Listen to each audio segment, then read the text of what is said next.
Hi guys, welcome back to my channel. Kung bago lang kayo sa channel ko, ako nga pala si Annalyn Tapa. Welcome kayong lahat. At kung hindi pa kayo nakapag-subscribe, i-click nyo lang ang subscribe button sa baba at pakiclick nyo na rin ang bell notification para ma-notify kayo sa lahat ng mga videos na i-upload ko. Kung bago lang kayo guys sa aking YouTube channel, nag-upload ako ng mga video tips, video tutorial, nang sa ganun ay may share ko ang kaalaman ko sa kapwa ko YouTubers, lalong-lalo na sa mga new YouTubers na nagsisimula pa lang gumawa ng kanilang channel.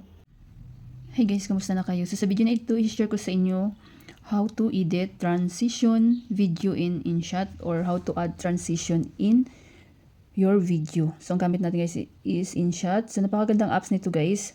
Pwede siya sa Android, pwede siya sa iPhone. Ang gamit ko always is Android. So pag na-install nyo na, i-open na natin at meron ditong video photo collage. So click natin ang video. Then plus. So dapat may naka-ready na kayo dyang video na i-edit natin or lagyan natin ng transition. So halimbawa ito sa akin guys. So click nyo lang yan. Then green. So automatic na mag-add yan. So ang gusto nyong format ba is pang short or pang long videos.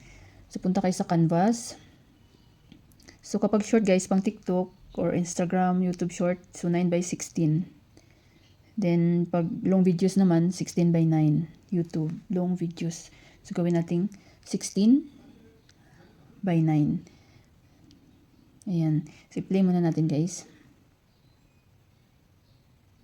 Ayan. So, kung gusto nyo mag-add ng transition,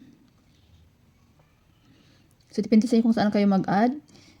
So, halimbawa itong video ko, lagyan ko ng transition dito banda after 4 seconds. So, i-click nyo yan ng video, then hanapin nyo ang split. Ayan. So, nahati na siya guys. So, kapag nakita nyo may bilog na yan na white, so i-click nyo yan siya. Click nyo. So, yan. Maraming mapagpipilian dyan. So, may mga bayad ditong iba guys. So, kapag wala kayong budget, so yan, may mga pro, magbayad kayo. Pero may mga free dito. Maganda naman yung mga free. So, ito sa taas, mga free yan siya. Pero kung may budget naman kayo, why not naman na gamitin nyo yung iba na gusto nyo. So, i-try natin to. Ayan. So, i-full lang natin to kung gusto nyo. I-full yan para mabagal siya. So, i-try natin guys. I-play natin. O, yan, diba? So, another every 4 seconds, lagyan natin. So, click natin ang split. Then, ganun din. Pag-click nyo yan. So, piliin natin itong white na bilog. Try natin. Then, i-ano lang natin. So, play natin guys. Para makita nyo from beginning.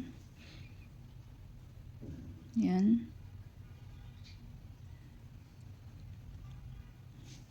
Then kapag gusto nyo mag-add ng another video, if ever, click nyo ang plus, then video. So maghanap ako dito ng ibang video ko. Halimbawa lang naman ito guys. Click nyo yan. So halimbawa lagyan nyo ulit ito. So mayroon na siyang white dito, diba? Kasi ibang video to.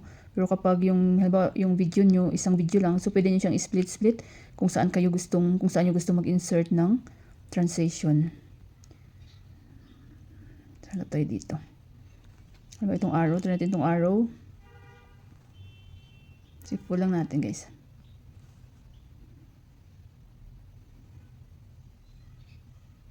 Ayan.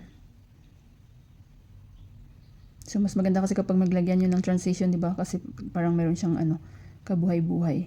So, lagyan natin to ng, split natin siya. Ayan. Click nyo lang siya guys. So, ano naman yung ating piliin? Halimbawa itong pataas. Lagay ito. Ayan. So, play natin from,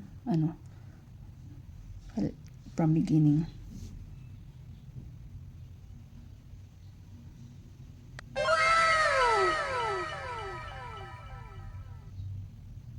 So, diba? Mas maganda kasi kapag lagyan nyo siya ng transition.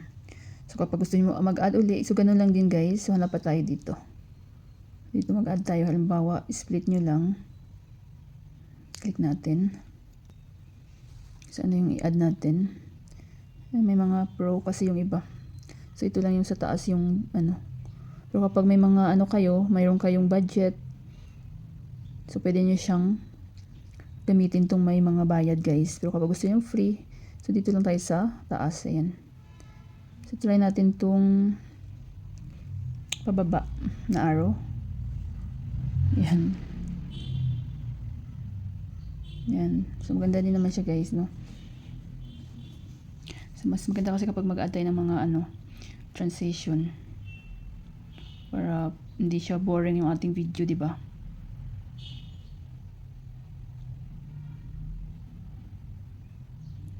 Yan, super dali lang guys. So pag okay na kayo guys, kung gusto niyo nang i-save, nalagyan niyo na ng transition ng ang mga videos niyo or na-edit niyo na. So may tutorial pala ako step by step kung paano mag-edit ng video sa InShot. So i-check niyo lang sa aking tutorial playlist at kung mayroon kayong mga request, question, suggestion, iwan lang kayo ng comment ini videos ko guys at mababasa ko yan. So pag okay na kayo, i-click niyo lang tong export. Then wala na kayong gagalawin dyan. Then automatic na yan na masisave sa inyong mga gallery.